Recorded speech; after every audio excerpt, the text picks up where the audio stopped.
First again tonight, former University of Michigan head football coach Sherrone Moore now facing 3 criminal charges, including a felony, after his arrest in Washtenaw County this week.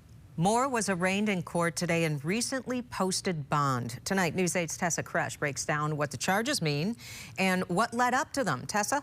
The case centers on a series of events that prosecutors say unfolded after Moore's relationship with a woman ended earlier this week. Moore appeared in court in video conference. According to prosecutors, Moore and the woman had been in a relationship for years. Prosecutors say she ended it Monday and that he continued contacting her through calls and texts she did not want. The University of Michigan fired Moore Wednesday for what it called an inappropriate relationship with a staff member. Prosecutors say after that, he went to the woman's apartment and forced his way inside, blaming her and threatening to take his own life. Prosecutors allege Moore entered the woman's home unlawfully and committed the crime of stalking while inside. He's charged with home invasion in the 3rd degree, a felony. If convicted, it carries up to 5 years in prison and a $2,000 fine. The second charge is stalking, a misdemeanor. The maximum penalty is 1 year in jail and a $1,000 fine. And the third charge, breaking and entering without breaking, it carries up to 90 days in jail and a $500 fine. The prosecutor said Moore is a danger to the public, but Moore's lawyer disagreed. Client's 39 years old with 0 prior criminal history, 0 prior contact with the criminal justice system in any fashion. The threat to public safety argument by these charges, maybe that's the point, but there's no evidence to suggest that he's a threat to the public safety. Moore posted bond this afternoon. He must wear a GPS tether and continue mental health treatment while the case moves forward. A probable cause conference is set for January 22nd.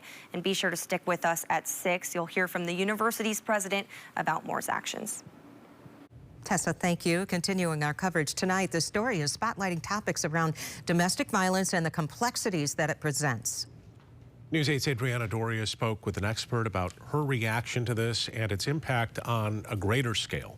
Brian Sue, Safe Haven Ministries CEO Rachel Verwise says this story highlights those complexities around situations of potentially abusive relationships intersecting with the workplace. She says that oftentimes when there is a power dynamic with a high-profile person, that can make it challenging for victims to come forward or even to be believed. In this circumstance, prosecutors allege Moore and the victim had broken up, but after Moore was fired, he went to the victim's home and said that she ruined his life. It's something the prosecutor says terrorized the victim. Verwise says that when there is a difference of power in the relationship, there can be a level of intimidation or gaslighting at play that makes sharing their stories and coming forward that much harder.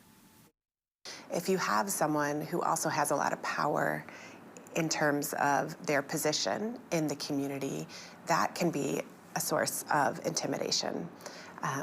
They have at their disposal resources or tools that can also play then into that misuse of control. This situation, as well as all of them, Verwise says, affects everyone, not just the victims, but the community too, and says it will take a lot of work to come back from this and to bring wholeness and healing to the university.